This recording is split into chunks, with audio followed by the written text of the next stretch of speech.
So I always get asked, you know, how I just make food and what do I eat? And so I kind of wanted to give you a glimpse into my kitchen of what I did today.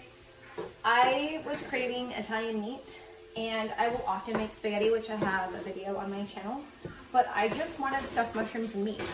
So I picked up some pre-made stuffed mushrooms there in my mini convection oven, and I am just heating up some Italian seasoned pork. Over here, I have some green peppers that I'm gonna snack on with my ranch mix. I don't always eat the entire package. I don't always eat the entire package, so I don't really like the way it tastes.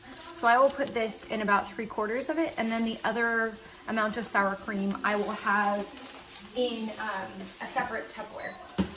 And I buy the Horizon Organic, so it's pretty good. And then you just heard the beeping of the mini convection oven. And I use Hidden Valley Ranch. I do think that it has some stuff in it. So the first ingredient is maltodextrin, which I warn about all the time. It's really not good. The second one is salt monosodium glutamate, so MSG. Really not good. Dried onion, dried garlic spices, modified food starch, and less than 2% of buttermilk. So maybe that's why I crave it, because it actually is sweet. But according to the label, if you look at it, it has 0 grams of sugar and only 1 carb. So you kind of have to go down here and understand that maltodextrin is insulin spiking, and that it is mostly, for all intents and purposes, a sugar with some spices in it. So I'm gonna show you what it looks like. So we have this, and then this, and then I've already shown you guys these, James's firefighting gloves that he brings home, which really helped me out. So you can kind of see what this looks like. And no, it's not like super pretty, but hey, I don't care, I just want it to taste good. And I'm making a gumbo. We just went to Mardi Gras, which is, I'm actually recording with my new phone.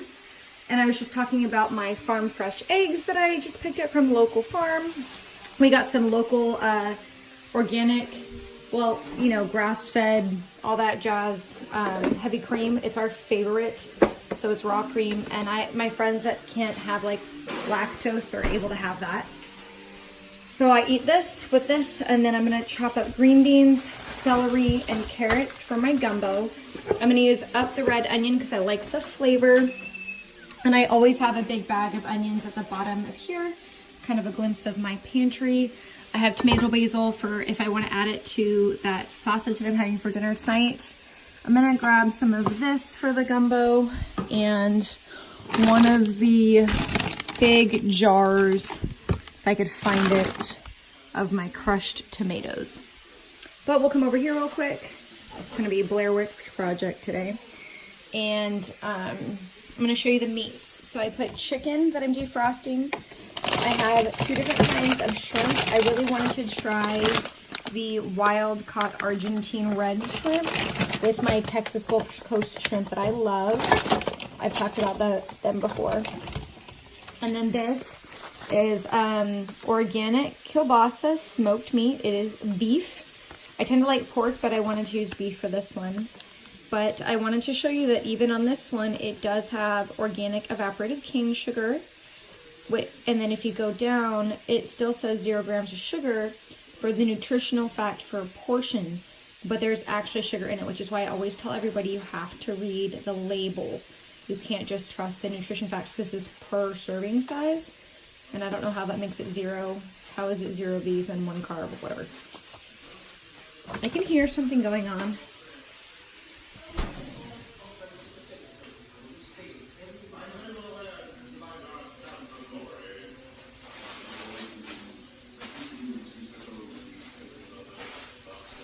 Nibbles, what you doing? What are you doing? You having fun down there? Probably shouldn't have interrupted his playtime. So that kind of gives you an insight into my kitchen and to what I do. I have realized that, like, I'm so worried about the content being perfect, the lighting being perfect, my hair and makeup being done, that I'm not getting the information out there to you guys. I think you want the content more than anything. I'm hoping that with this new camera setup, that it'll look better, and it'll be able to compensate for how gloomy it is outside, and I'll be able to get some good lighting. But that gives you an idea of things that you can kind of do. So if you like spaghetti, make zoodles. And if you don't have any noodles, just eat the meat. That's gonna be okay. If you wanna get fillers for your soups and you're worried about the noodles not being there, just make sure that you focus on other veggies that kind of have a more neutral flavor, or just compensate it with more spices and a lot of meat. So as you saw, there's going to be a lot of meat in this soup, so it's still really hearty. And in the gumbo, I don't know if gumbo is considered a soup. I showed you some quick snacks that I do and everything else. So that is just a quick look into my kitchen. I wanted to give you some ideas and to just be present with you on here and to show you that I don't do anything elaborate all the time. This was just kind of on the fly. I was just hungry and I just picked these up when I was at the grocery store. You can hear Nibbles destroying stuff back there. Woo! Oh my gosh, those mushrooms are so juicy. I did not expect that. But they're good. Okay, so in case you were, if you're new to my channel, please subscribe below. It would mean the world to me. I post weekly videos on Saturdays about health and fitness, or I do food Fridays. It kind of varies, but usually I post once on the weekend and then I try to vlog during the week. And then sometimes you won't see me for a long time because, you know, I'm a human being and I got life going on. I'm going to get back to my food and to my meals. I thank you so much for being here with me today, and I'll see you guys next time.